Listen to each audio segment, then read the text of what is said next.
نبی پاک صلی اللہ علیہ وسلم کے ساتھ جو کچھ ابو جہل نے کیا حضور نے اس کا ذکر فرمایا فرعون بھی بڑا ظالم تھا، پر یہ جو میرا فرعون ہے یہ اس سے بھی سخت ہے۔ فرعون سے سخت کہا ابو جہل کو، لیکن جب اکرمہ بن ابو جہل نے کہا نا میں کلمہ پڑھنا چاہتا ہوں، ناراض نہ ہونا، ہم عزت نہیں دے پا رہے۔ جو 99 خوبیاں ہیں لوگوں کی وہ چھپ جاتی ہیں، پر ایک خامی ساری دنیا دیکھتی ہے۔ یہ ہمارے اندر کی وہ کمزوری ہے جس نے ہمارے علماء اور مشائخ اور بزرگوں تک کو معاشرے کے اندر بدنام کر دیا ہے۔ ہم نے وہ ایک خامی تو دیکھی اور اس شخص کی ساری زندگی کی خوبیاں چھوڑ دی۔ تیری نظر ایک خامی پہ گئی ہے، اس کا مطلب ہے تیرا اس مکھی سے تعلق ہے جو صرف گند پہ بیٹھتی ہے، پھول اسے نظر ہی نہیں آتا۔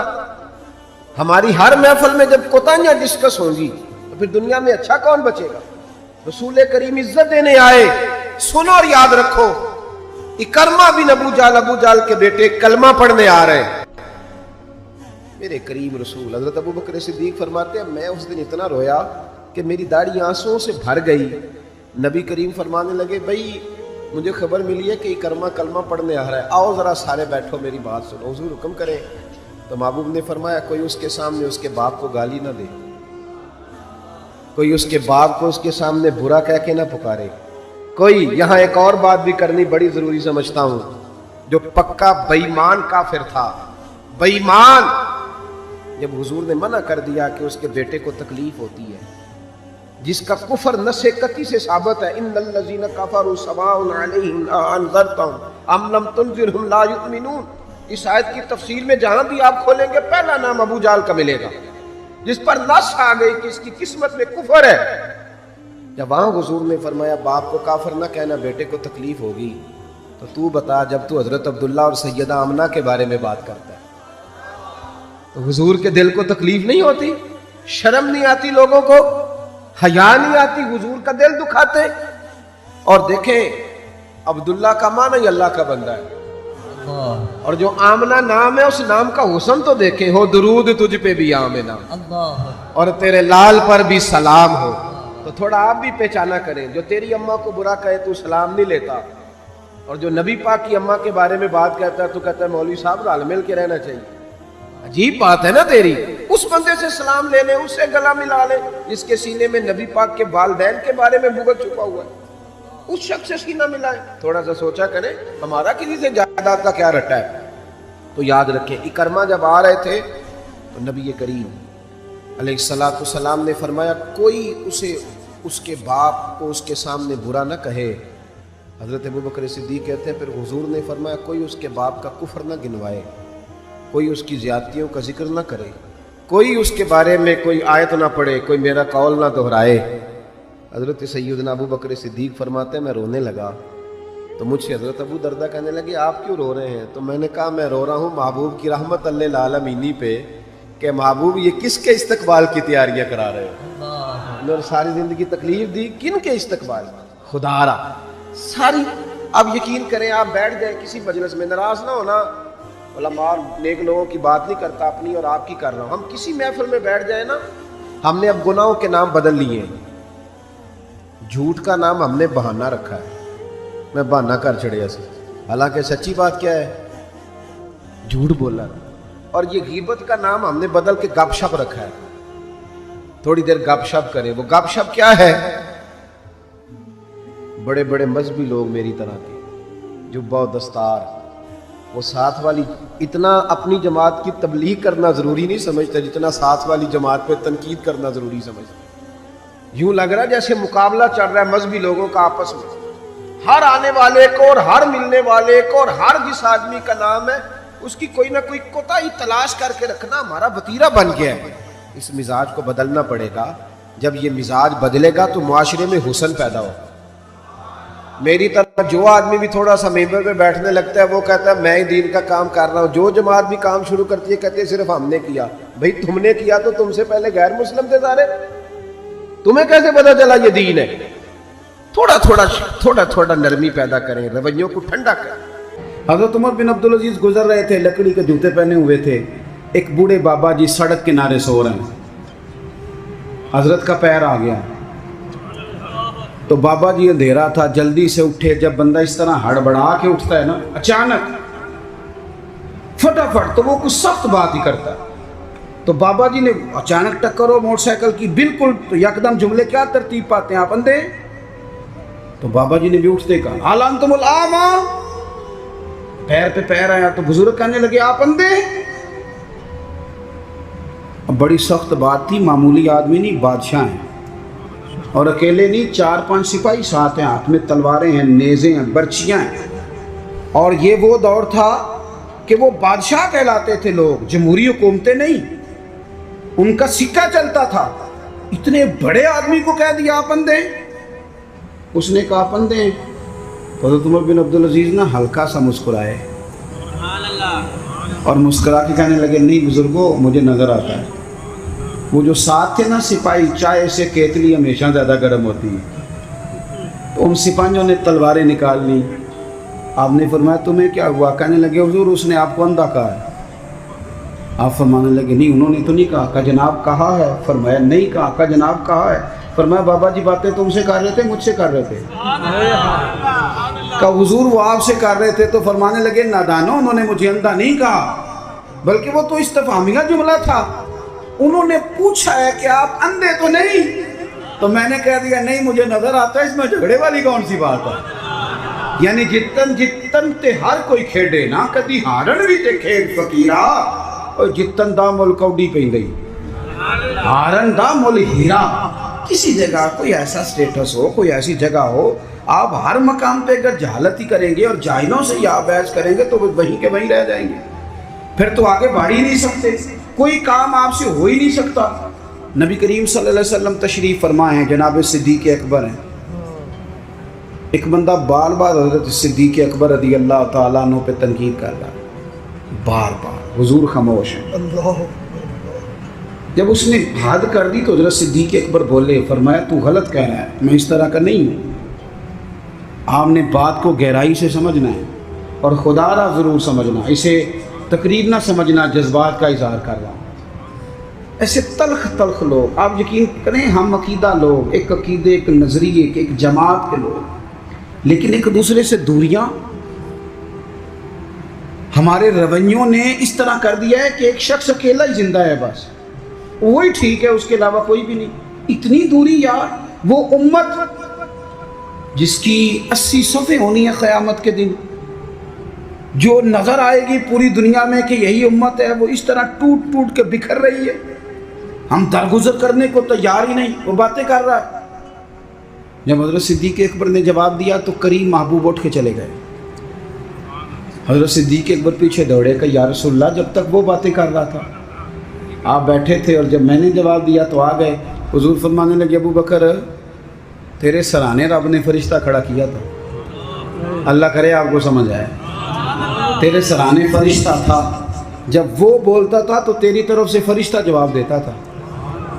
فرشتہ بول رہا تھا جبھی تو میں بھی چپ تھا، فرشتہ تیری طرف سے جواب دے رہا تھا. اور فرمایا جب تو بولا ہے تو فرشتہ چلا گیا تو میں بھی اٹھ کے آ گیا. دیکھیں ہم کوئی لوارث نہیں، خدا رسول والے ہیں. ایسا نہیں ہے کہ کہیں چپ کر دیں گے تو ہمارا وارث کوئی نہیں. آپ نہ کسی مقام پہ اپنوں کے مقابلے میں تو کہیں خاموشی اختیار کریں، آپ کہیں اپنوں کے بارے میں تو درگزر کریں. امام اعظم ابو حنیفہ رحمۃ اللہ علیہ، آپ کے والد صاحب کا انتقال ہو گیا. 3 دن تعزیت کے لیے بیٹھے، باہر نکلے، چوک میں آئے. ایک بندہ آپ کا حاسد تھا، مخالف تھا، اور سارا علاقہ جانتا تھا کہ آپ کا مخالف ہے. جب آپ باہر نکلے نا تو بہت سارے لوگ تھے چوک میں، وہ بھی سامنے سے آیا. السلام علیکم کے بعد کہنے لگا، توجہ کرنا بات پہ، کہنے لگا ابو حنیفہ سنا ہے آپ کے والد فوت ہو گئے. سب جانتے ہیں مخالف ہے، حاسد ہے، اور حسد کی وجہ سے مخالف ہے، سب کو پتہ ہے. اور حسد بڑی بری چیز ہے. ومن شر حاسد اذا حسد، اس کے شر سے اللہ ہم سب کو محفوظ فرمائے. یہ شریر کام ہوتا ہے. آپ کھڑے ہیں، کہتے سنے تیرے ابا انتقال کر گئے. فرمایا ہاں. کہنے لگا اپنی ماں کا نکاح میرے ساتھ کر دو. یارو کہہ دیتے ہیں لوگ بڑی بڑی باتیں، کبھی دیکھو تو صحیح، بڑا کچھ کہہ، چلو سامنے نہیں تو پیٹھ کے پیچھے کہہ دیتے ہیں. لوگ بڑی بڑی چیزوں پہ طنز کرتے ہیں، ایسا جملہ کستے ہیں کہ وہ انسان کی نیند میں سوراخ کر دیتا ہے، سوتا نہیں انسان۔ اماں کا نکاح میرے ساتھ کر دو، جملہ سخت تھا پر بات تو شرعی تھی نا، غیر شرعی تو نہیں تھی۔ تو امام صاحب کے ساتھ جو شاگرد تھے، عقیدت مند تھے، ارادت مند تھے، انہوں نے تلواریں نیام سے نکالنی، فرمایا چپ کر جاؤ بھائی، ہم کو لوارث ہیں، چپ تو کرو نا یار، کہیں سہنا تو سیکھو، کہیں برداشت تو کرو، کئی کچھ تمہیں لوگ کہیں گے، کس کس کو راضی کرو گے؟ حضرت امام صاحب رحمۃ اللہ علیہ نے ساری ہمت سمیٹی، آنسو جو چمکے تو ان کو بھی دامن میں سمیٹ لیا، ہمت جمع کر کے کہنے لگے میاں تم نے کہا ہے میں اپنی ماں کا نکاح تیرے ساتھ کر لوں تو عدت گزر لینے دے، میں تیرا نام لے کے اماں سے بات کروں گا، اگر وہ تیرے ساتھ نکاح کرنا چاہے تو مجھے اعتراض کوئی نہیں۔ اوئے ہوئے ہوئے، دل دریا سمندروں ہی ڈونگے، کون دلاں دیاں جانے، دل تو ٹوٹ گیا نا، بکھر کیا دیتے ہیں یار۔ کئی دفعہ جس نے 40 سال بھی قرآن پڑھایا ہو، مسجد نے ڈیوٹی کی ہو، اس شخص کو بھی کئی دفعہ لوگ مسجد کے دروازے پہ کھڑے کر کے بات کر دیتے، بڑی تکلیف ہوتی، بڑی تکلیف ہوتی ہے بعض اوقات۔ بڑے بڑے لوگوں کو لوگ کہہ گزرتے، حضرت امام صاحب فرمانے لگے عدت بیت لینے دے، تیرا نام لے کے بات کروں گا، تیرے ساتھ نکاح کرنا چاہے تو مجھے اعتراض کوئی نہیں۔ یہ کہہ کے اپنے دوستوں کے بازو تھامے اگلے چوک میں گئے، وہ بندہ دھڑام سے زمین پہ گرا، اعتراض دھڑام سے گرا، روئی پرواز کر گئی۔ لوگ کہنے لگے حضور اسے کیا ہوا؟ آپ فرمانے لگے اس نے سمجھا تھا میں لوارث ہوں، اسے کچھ بھی نہیں ہوا، ابو حنیفہ کے صبر نے اس کی جان لے لی، میرے صبر نے جان لے لی، تیرا صبر کئی دفعہ جان لے لے گا، تیرا صبر، تیرا حوصلہ، تیری دلیری۔ آپ اپنی زندگی میں یہ کریں نا بھائی، کیا ماجرا ہے؟ ہم ہر وقت جو ہے کسی جگہ بھی عاجزی نہیں دکھاتے، کسی مقام کہیں مان جایا کریں چپ کر۔ امام زین العابدین، ایسے ہی بات پہ بات یاد آ گئی، زیادہ باتیں نہیں کرنی، بس سمیٹنے لگا ہوں۔ امام زین العابدین مسجد نبوی سے نکلے، جس مسجد کی اصل وارث امام زین العابدین، مسجد شریفہ سے نکلے تو ایک بندہ پیچھے ہو لیا، بادشاہ نے پیسے دیے، معاذ اللہ وہ امام صاحب کو برا بھلا کہہ رہا ہے۔ یہ مزہ ہے، کبھی اسے لے کے تو دیکھیں، یہ بھی ایک مزہ ہے، یہ بھی ایک سرور ہے کہ آپ کو برا کہے آپ برداشت کر رہے ہیں، لیکن شرط یہ ہے کہ آپ مخلص ہوں۔ قرآن کہتا ہے یجاہدون فی سبیل اللہ ولا یخافون لومۃ لائم ذالک فضل اللہ۔ فرمایا لوگ اللہ کے راستے میں جہاد کرتے ہیں، لوگ انہیں برا کہیں تو پرواہ نہیں کرتے، ذالک فضل اللہ یؤتیہ من یشاء، یہ ان پر اللہ کا فضل ہے، اور یہ فضل رب جسے چاہے اسے عطا کرتا ہے۔ اللہ اکبر۔ حضرت امام صاحب گزر رہے ہیں تو اس نے برا بھلا کہنا شروع کیا، امام صاحب جن قدموں سے چلتے تھے وہ چھوٹے کر دیے، قدم چھوٹے چھوٹے، زیادہ باتیں کر لے۔ امام صاحب کا گھر آ گیا، وہ بندہ تھک گیا، کہتے تو بولتے ہی نہیں، گھر آ گیا تو آپ فرمانے لگے کوئی بات رہ گئی ہو تو کر لے، میرا گھر آ گیا۔ وہ کہتا ہے مجھ پر تو کسی نے بجلیاں ہی گرا دی، پہلے میں نے اخلاق سنا تھا، اب میں نے اخلاق دیکھ لیا، بجلیاں گر گئیں، سناٹا چھا گیا۔ جب میں سختے میں آ گیا نا، ہم تو دشمن کو بھی پاکیزہ سزا دیتے ہیں، کہتے ہیں جب میں پورے سختے میں آیا تو امام زین العابدین کہنے لگے ٹھہر جا ذرا، جانا نا۔